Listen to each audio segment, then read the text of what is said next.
E aí, pessoal, tudo bem? Eu sou o professor Luiz Gustavo e nós estamos aqui para mais uma aula de ciências. Esse conteúdo mais voltado para as séries finais do Ensino Fundamental 2, 8º e 9º anos. Nós estamos falando sobre eletricidade. Na aula passada, nós vimos sobre a condutividade, que é uma propriedade que alguns materiais têm de conduzir a corrente elétrica. Nós vimos também que alguns materiais são bons condutores, porque deixam os elétrons passarem facilmente por ele, enquanto outros materiais são maus condutores ou podem ser até considerados isolantes, que não deixam passar a corrente elétrica.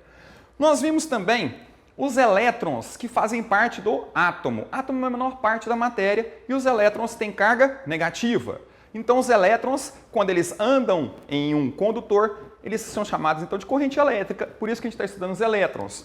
Nós vimos também as cargas, o elétron com carga negativa, o próton com carga positiva e o nêutron com carga neutra. Bom, nós deixamos um desafio na aula passada para vocês.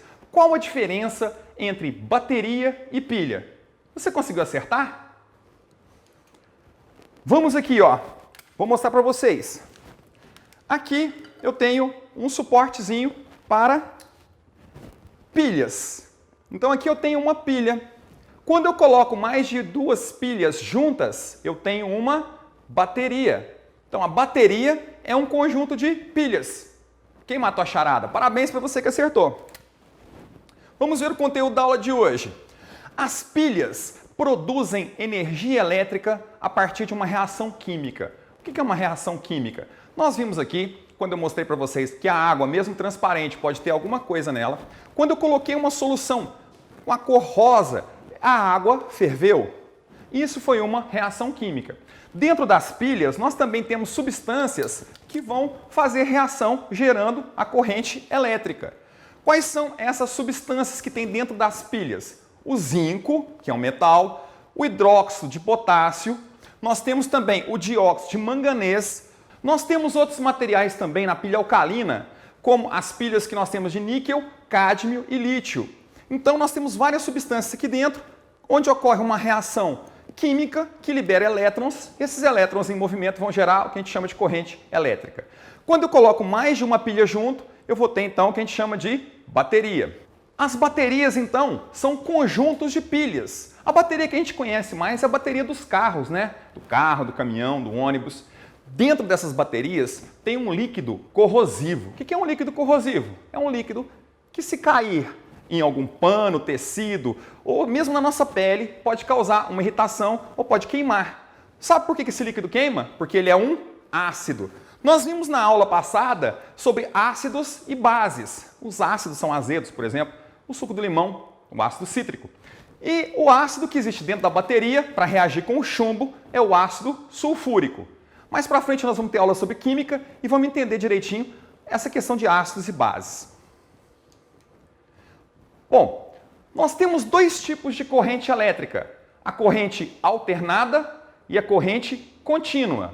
Aqui nós temos o símbolo da corrente alternada, em inglês, corrente alternada AC.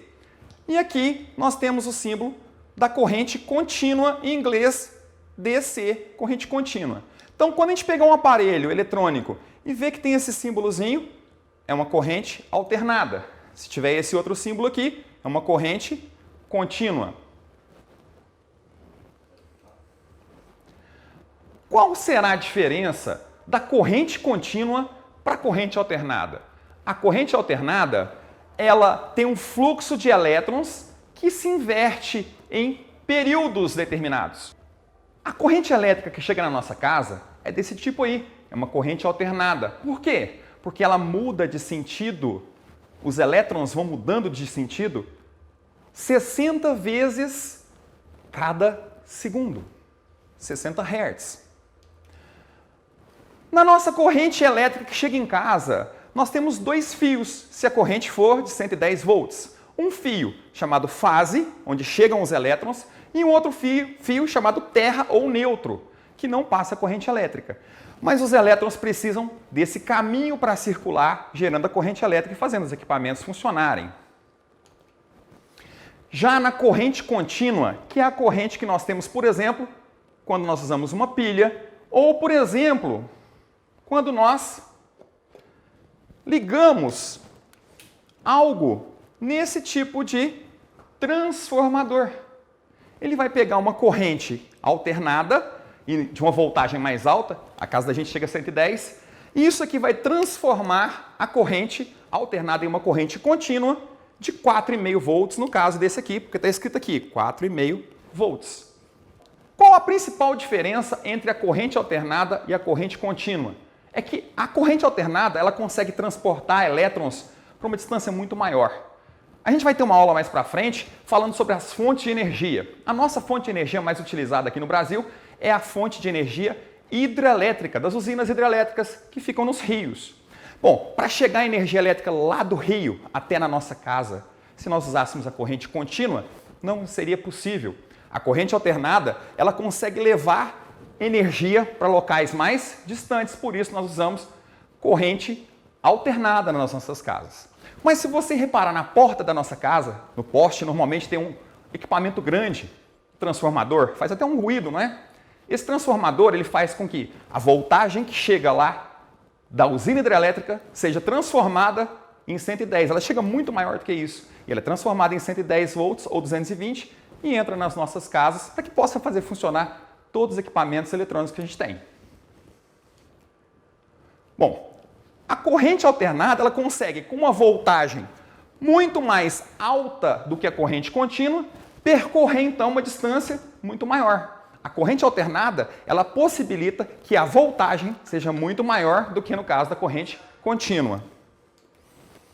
Bom, nós falamos em voltagem. Vocês já viram esse símbolo que está aqui na lousa em algum lugar? Essa placa sinaliza que neste local nós temos uma corrente que pode causar algum tipo de dano para a nossa saúde. Nas próximas aulas nós vamos fazer uma relação sobre corrente elétrica e danos que ela pode causar na nossa saúde. Nós vamos entender um pouquinho isso. Mas, de qualquer forma, nós temos que estar sempre atentos e tomar cuidado com equipamentos elétricos e equipamentos eletrônicos, porque eles podem dar o quê? Choque na gente, não é isso? O símbolo de volt, que é a tensão, é V. Esse símbolo aí você vai ver, por exemplo, em vários equipamentos ou em placas, 110V, 110 volts, 220V, 220 volts. Então, ele mostra para a gente qual a tensão daquele equipamento, que ele trabalha em 110 ou em 220. E você sabe, né? Se a gente pegar um equipamento 110 e ligar numa tomada 220, esse equipamento vai queimar. Isso aconteceu ao contrário, professor. O equipamento é 220 e eu ligar numa tomada de 110. O que vocês acham? Vai faltar elétrons, a corrente vai estar baixa, o equipamento não vai funcionar. Mas não queima, mas não funciona, ok?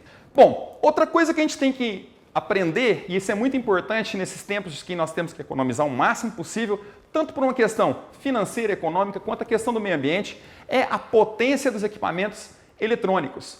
Você já deve ter ouvido falar de watts. Watts é uma unidade que é utilizada para medir a potência dos equipamentos eletroeletrônicos. É uma grandeza que mede o tempo que a energia elétrica é transformada em um outro tipo de energia. Como assim, professor? Vamos pensar um pouco. A lâmpada da nossa casa, ela é uma energia o quê? Luminosa. Mas a corrente que chega nela é uma corrente elétrica que transforma depois em energia luminosa. A energia elétrica se transforma em energia luminosa. Então, a potência mede exatamente isso, o tempo em que a energia elétrica se transforma ou em energia luminosa ou em energia calorífica, como é o caso do chuveiro, né, que esquenta a nossa água, ok? O símbolo de potência é o W, que significa watts, que é a unidade, então, que mede potência elétrica. Bom, eu coloquei aqui um quadro e eu quero comentar esse quadro com vocês, porque vai ser muito importante para o nosso desafio no final dessa aula. Você vai observar na sua casa qual a potência do seu chuveiro. Normalmente, esse valor está escrito no próprio chuveiro. A potência do chuveiro de 4.400 watts consome 87 kW por mês, dando um valor aí médio de R$ 61. E você pode observar que quanto maior a potência, maior o consumo. 5.800 watts vai consumir 115. 6.800 watts, 136 kW por mês. E quanto mais a gente consome, mais cara fica a nossa conta de energia elétrica. Então, esse parâmetro potência é muito importante para que a gente aprenda a economizar energia elétrica na nossa casa. O Inmetro, que é o órgão do governo que determina as medidas, os pesos, as medidas no Brasil, ele criou esse selo que deve ser colocado em todo equipamento eletroeletrônico, mostrando qual é a potência e qual é o rendimento desse equipamento. O que quer dizer isso?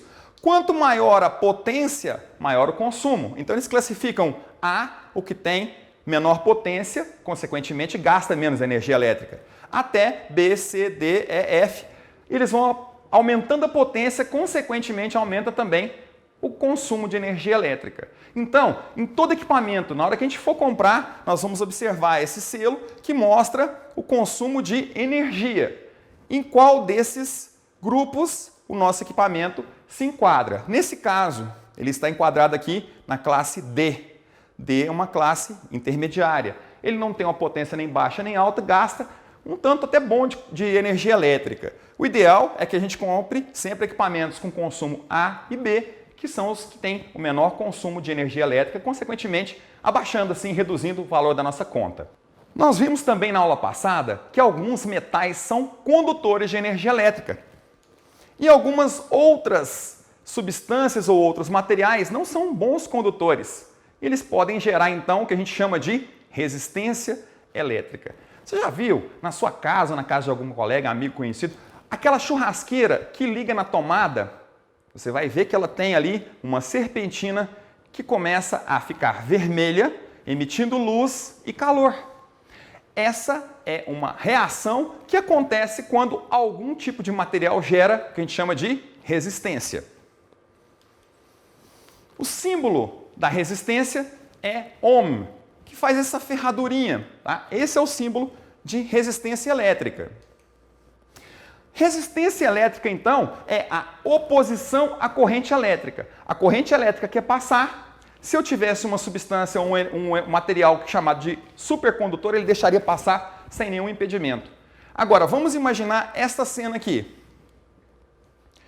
Os elétrons têm que passar daqui até o lado de cá. Só que esse material não é um bom condutor. E ele vai, então, tentando passar no meio dos átomos. E vai tendo, então, um desgaste, vai perdendo velocidade e vai acontecer um outro efeito aqui chamado de atrito. Vamos entender o que é atrito? Vamos lá, vamos pegar as mãozinhas, vamos encostar uma mão na outra e vamos esfregá-la bem. Vamos esfregar bastante. Vocês vão sentir que a mão vai aquecer, a mão esquenta. Quando está à frente não faz isso, esfrega a mão para esquentar? Por que a mão esquenta quando a gente esfrega uma mão na outra? Por causa do atrito. Nesse caso, os elétrons vão gerar atrito nos átomos e vão gerar também calor. Então, se um material consegue fazer com que o elétron passe sem nenhum problema, ele é um bom condutor. Um mau condutor, esse elétron vai ter dificuldade para passar, porque aqui existe uma resistência. Para ilustrar o que é resistência elétrica, eu trouxe aqui um secador de cabelo antigo da minha mãe, e eu vou abrir aqui para mostrar para vocês a resistência funcionando e explicar para vocês como que um secador consegue emitir um ar quente e secar o nosso cabelo. Não façam isso em casa, é extremamente perigoso abrir ou mexer ou manipular qualquer equipamento elétrico se estiver ligado na tomada. Não façam isso em casa. Bom, vamos abrir aqui na parte da frente para a gente poder expor o local onde fica a resistência. Vocês conseguem ver? Aqui na frente nós temos umas molinhas. Na verdade, isso não é uma molinha, isso é um fio de um metal que oferece resistência elétrica. Nós vamos ligar aqui e vamos ver o que acontece. Quando a gente liga, ele começa a ficar avermelhado. Por quê?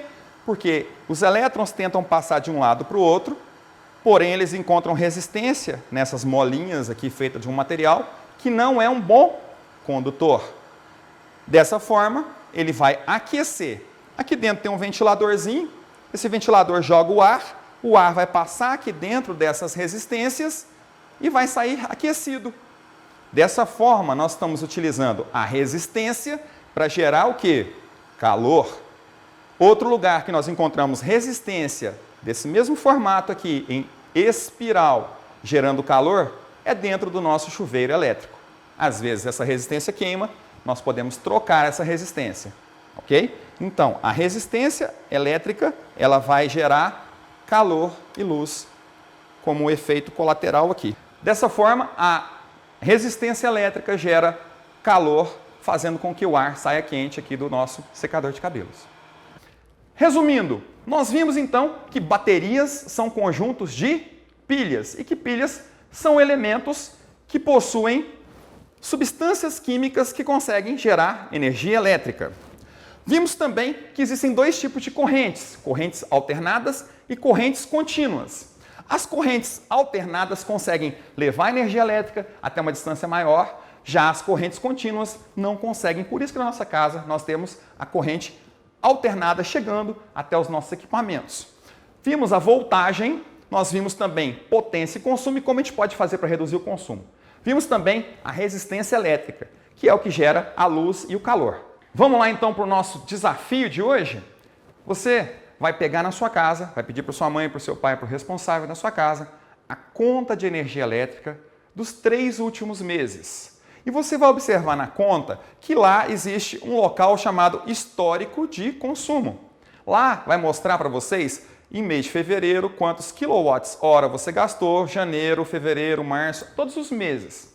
O desafio vai ser o seguinte, você vai olhar qual foi o consumo dos 3 últimos meses da sua casa. E nos próximos meses, você, amiguinho, vai tentar fazer alguma coisa na sua casa para reduzir o consumo de energia elétrica. E vai comparar o valor que vai vir na conta e a quantidade de quilowatts-hora que foi consumido com os valores que eram consumidos antes de você começar a economizar. Além de ser um exercício muito legal, vocês vão economizar energia elétrica tão importante para o nosso meio ambiente e também para o nosso bolso, ok? Pessoal, até a próxima semana. Fiquem com Deus.